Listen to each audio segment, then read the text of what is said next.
Salut, c'est Simon.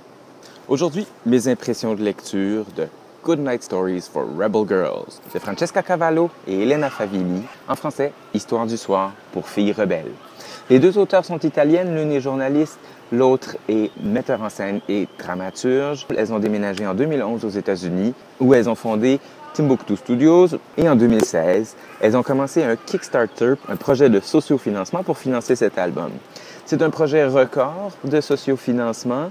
En 4 jours, elles ont atteint la somme des 40 000 $ qu'elles voulaient. Entre 2011 et 2016, elles ont publié 6 livres, surtout pour enfants. Cet ouvrage est publié en 2016. Depuis, il y a des traductions dans 30 langues et un deuxième album est déjà sorti. Quand je l'ai vu en librairie, je suis entré juste pour voir, juste pour le regarder, évidemment, juste pour l'acheter. Et c'est en sortant de la librairie, je me suis dit, oui, mais je l'offre en cadeau. À qui? De quoi s'agit-il? C'est 100 histoires, à chaque fois d'une page. Donc, petite histoire d'une page avec une superbe illustration de l'autre côté de femmes, des femmes déterminées qui, dans leur domaine, ont brisé des frontières et se sont bien affirmées. Elles sont présentées en ordre alphabétique du prénom. Ce sont des femmes de toutes les époques. Évidemment, du 20e siècle, il y en a davantage. Mais il y en a même un bon nombre qui sont nées après 90. Donc, plusieurs jeunes femmes encore vivantes.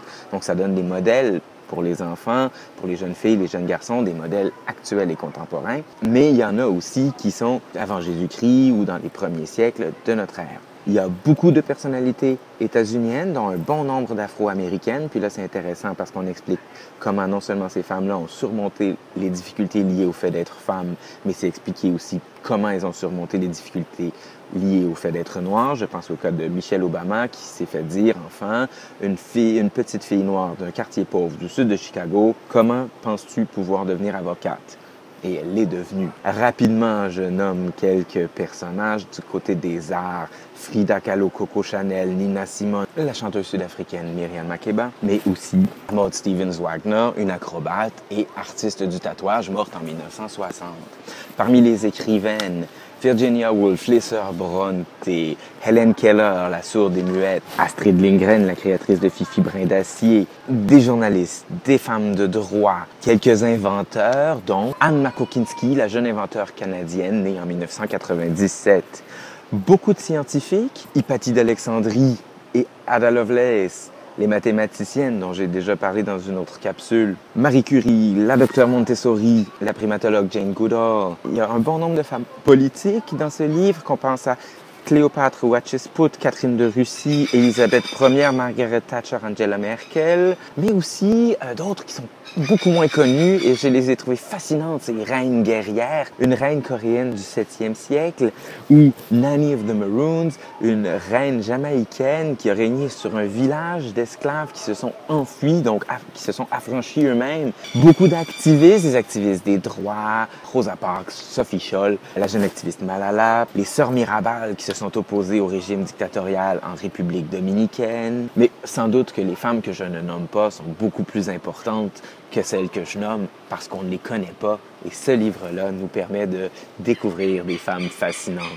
Il y a beaucoup de sportives, des nageuses, une boxeuse iranienne, une jeune australienne qui a fait le tour du globe à la voile, et ainsi de suite. J'ai trouvé fascinante 2 femmes pirates. D'une part, l'Irlandaise Grace O'Malley, une pirate à la tignasse rousse, et d'autre part, une Haïtienne, Jacotte de la Haye.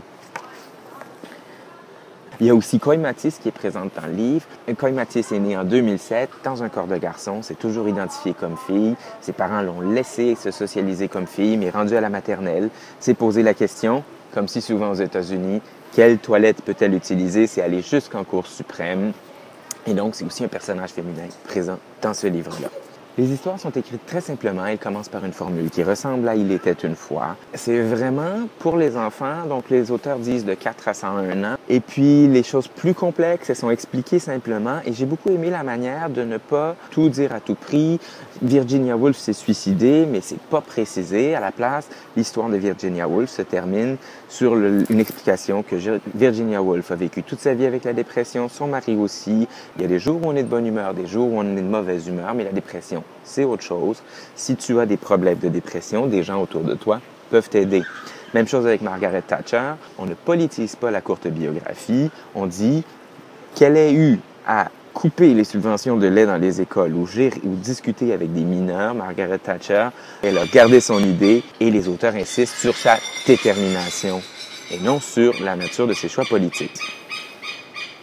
Les oiseaux de la Stadtgärtnerei Zürich répondent à ma chronique. À la fin, il y a une superbe double page où le lecteur, la lectrice peut raconter sa propre vie et se dessiner. Les illustrations sont vraiment superbes. Il y a 60 illustratrices qui ont chacune entre 1 et 3 dessins. Certains sont plus réalistes, d'autres sont moins réalistes. Donc celle-ci, la guerrière Apache Lozen. Ici, ce portrait de la peintre polonaise Tamara de Lempicka dans un tout autre style, celui de Virginia Woolf, de la rappeuse afghane Sonita Alizadeh, de la reine coréenne Seodonek de Silla, et regardez cette belle image de Nina Simone. Je peux facilement imaginer des jeunes enfants en train de regarder ça, d'être attirés par les couleurs et les dessins. Une commentatrice sur un site que j'ai vu a dit qu'elle lui raconte les histoires et sa petite fille, le soir, complète les histoires, invente des péripéties, invente d'autres personnages. C'est une bonne base pour faire rêver, pour continuer à faire discuter et pour montrer aux jeunes filles et aux jeunes garçons des modèles de femmes qui ont bien réussi dans leur milieu. Les auteurs de ce livre ont des produits dérivés, il y a des tatous temporaires et j'ai vu une liste de recommandations de costumes d'Halloween. Donc, il semble y avoir aussi une communauté qui s'établit autour du livre, ce qu'on peut trouver sur le site web. Alors, Good Night Stories for Rebel Girl, histoire du soir pour filles rebelles, 100 belles histoires de femmes, 100 fois mieux que des princesses. C'était mes impressions de lecture. Aimez, commentez, partagez, abonnez-vous et bonne lecture.